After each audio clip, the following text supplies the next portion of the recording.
বা ব্যবস্থা।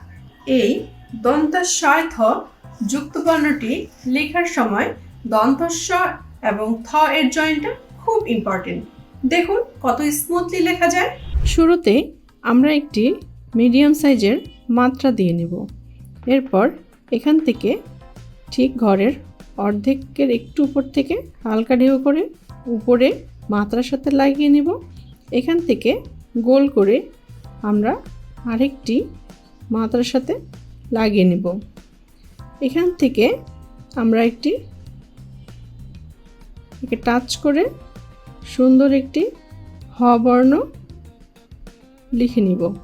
দেখুন কত সহজেই দন্তস্বয়-থ যুক্ত বর্ণটি লেখা যায়। আপনার বাচ্চার লেখাকে নেক্সট লেভেলে নিয়ে যেতে চাইলে আজই লার্ন প্লাসে যোগাযোগ করুন। ধন্যবাদ।